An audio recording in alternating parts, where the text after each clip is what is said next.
আসসালামু আলাইকুম ওয়া রাহমাতুল্লাহ। কেমন আছো সবাই? রোজা কেমন চলতেছে? আলহামদুলিল্লাহ। আচ্ছা, রোজার ব্যাপারটা আমরা সকলে জানি। আমরা কেন রোজা রাখি? সকাল থেকে সন্ধ্যা পর্যন্ত না খেয়ে থাকি। এটা ৩ নম্বর এপিসোড, ৩ নম্বর প্রোগ্রাম আমাদের দেখা হচ্ছে, প্রতিদিনই গল্প হচ্ছে। আর আমি গল্পটা এই জন্য করতে চাই, I believe, that's my believe, যে তোমরা যদি চেষ্টা করো এই আলোটাকে সব জায়গায় পৌঁছে দিতে পারো। কারণ আমাদের মধ্যে থেকে কেউ চেষ্টা করে খেলোয়াড় হয়, আমাদের মধ্যে থেকে চেষ্টা করে কেউ কোরআনে হাফেজ হয়, আমাদের মধ্যে চেষ্টা করে কেউ ফার্স্ট হয়। আমরা কোনো জায়গায় খেলোয়াড় হতে পারি আর না পারি, কিন্তু ব্যবহারের জগতে, রহমতের জগতে আমরা একজন সুন্দর খেলোয়াড়।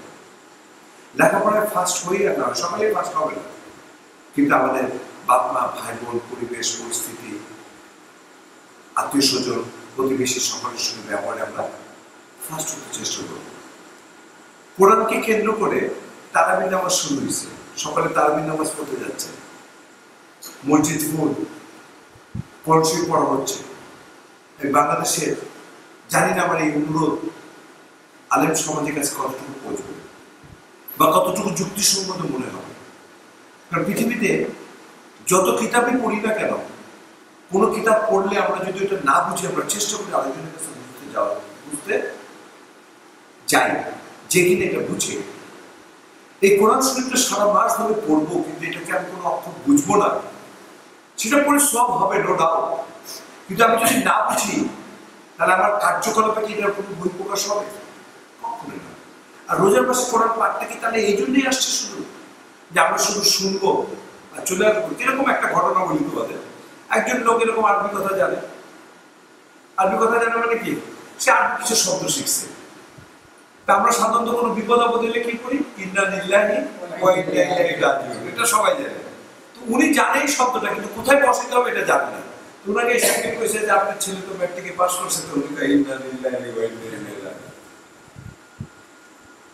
আবার আলহামদুলিল্লাহ শব্দটা কোন সুখবর আসলে করতে হয় উনি জানে, কিন্তু উনি জানে না যে সুখবর আসলে করতে, উনি আর শব্দটা জানে।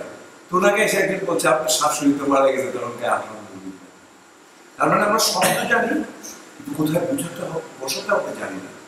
কিন্তু আমাদের জানানো জরুরি এই জন্যে যে আমরা যত মায়ের কোল খালি হয়েছে কোরআনের দেশে, কোরআনের ইয়েতে, কোরআন থাকার কারণে আজ পর্যন্ত যত মায়ের কোল খালি হয়েছে, যাদের জানাজা হয়েছে, যদি আমরা এই রোজার মাসে কোরআনকে বুঝতাম এবং সেটা অনুযায়ী পালন করতাম, যে ছেলেটা মারছে এবং যাকে মারছে, এই ঘটনাকে আমরা দেখতাম।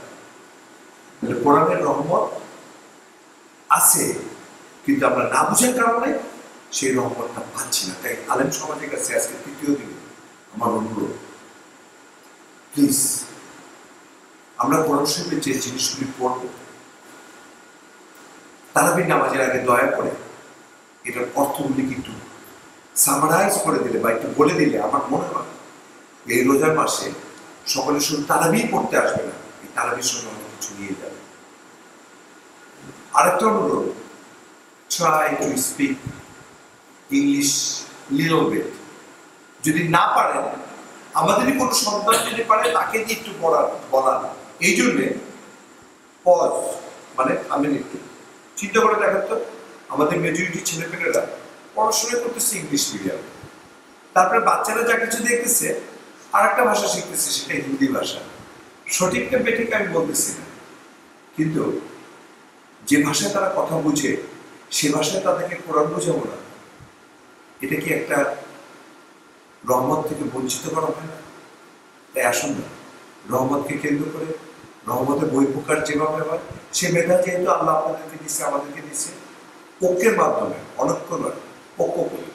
আর এই ঐক্যটা ভালোবাসার ঐক্য, আর সেটাই রহমতের ঐক্য।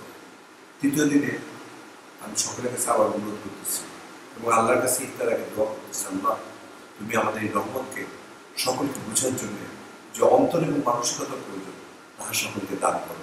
সবাই বলি আমিন। আসসালামু আলাইকুম।